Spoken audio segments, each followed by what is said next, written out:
Yo, what is up guys, and welcome back to McAtee's Entertainment. I'm your host as always, Adam McGahee. Gather around the cannibal campfire for yet another tale from the pages of Marvel Zombies. We continue our Undead X-Men series with the full legend of the marrow-munching metal mutant, Zombie Colossus. No, not even our metal muscle chad Pyotr Rasputin was strong enough, or evidently metal enough, to overcome the deadly virus that turned him and his fellow X-Men and all the supers of his dimension into hungry, violent monsters. His story is sadly quite short, but without further ado, grab a bowl of cereal, sit back, relax, and enjoy the full gory story of Zombie Colossus. Who is he? Zombie Colossus, like most of the supers of his Earth, was infected with an alien disease that turned them into flesh-eating but still self-aware ravenous zombies. He made his first appearance in the pages of Marvel Zombies Dead Days #1 back in 2007. He comes from Earth 2149, but his mutant origins prior to the outbreak was very similar to his main universe counterparts from Earth 616. This all changed though one hellish day when a zombie version of the Sentry found his way to this dimension and infected Colonel America and the other Avengers, transforming them into flesh-eating savages like him. The fresh-out-the-can cannibals then went throughout New York, sinking their teeth into every citizen in sight.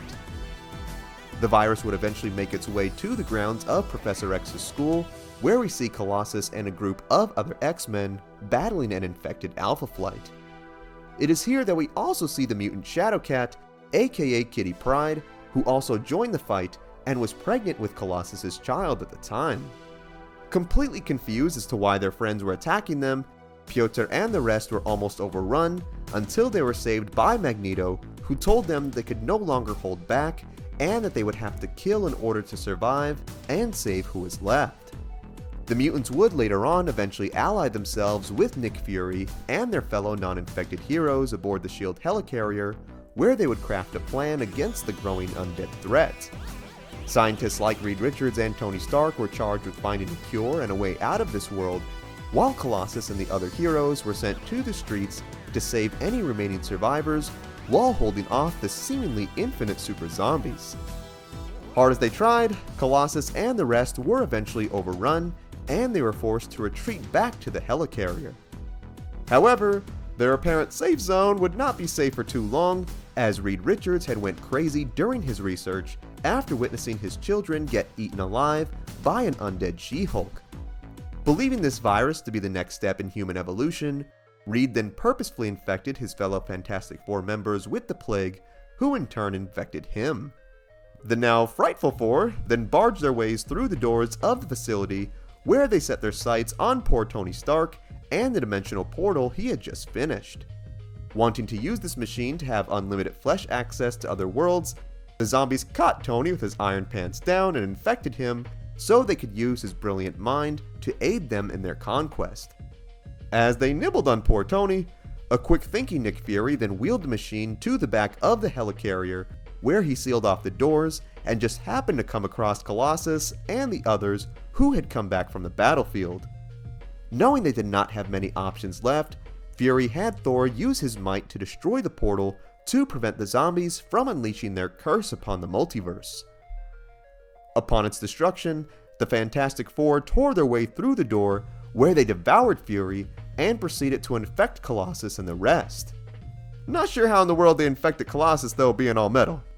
Maybe Reed Richards used his stretchy powers to take a page from Majin Buu's book and entered his mouth, where he bit up his insides. You know what? Maybe I don't want to think of that. Later on, the now zombified Colossus and the gang would discover that an uninfected Doctor Doom was harboring survivors at his castle in Latveria. With Colonel America leading the assault, Pyotr and the other undead X-Men stormed the fortress.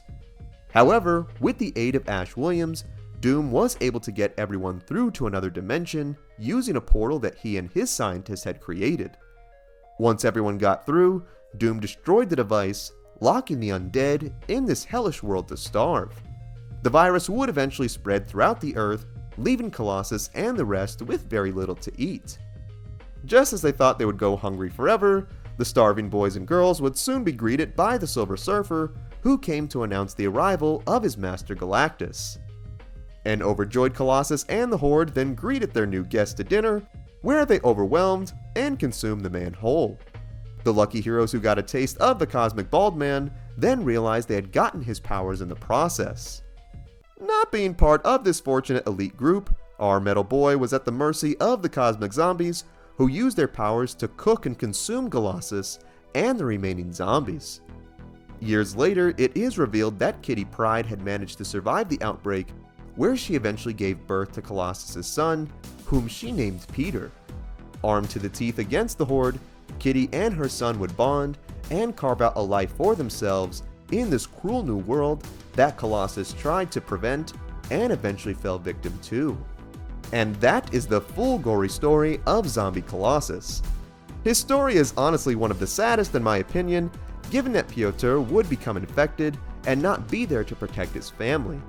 It still does not make much sense though that he was infected, given his metal body. Someone like Colossus could have played a great surviving character, and given that he normally does not get much spotlight, it would have been cool to see him get to be a standout lead role, leading his family to safety. Regardless though, I'm still glad that we got to see our metal-bound muscle man in this tale, and hope we get to hopefully see him in an upcoming season of the Marvel Zombies TV show. Or, get to see him fight another cool big villain in another Deadpool movie. That's all he seems to be up to these days. More than anything though, I want to hear what you think. Did you know this about Zombie Colossus? Was there something I missed? What other stories or characters should we cover? Sound off in the comments. Also be sure to give this video a like if you enjoyed today's content, subscribe to the channel, and tap the bell icon to be notified of all of our latest videos. Thank you so much for watching. If you enjoyed the music in this video, it was all made by my boy Ognihs. You can check out his Spotify in the link below. You can also check out our Patreon, also in the link below. Thank you so much for watching. Remember, you are awesome and loved. God bless, and I will see you in the next one.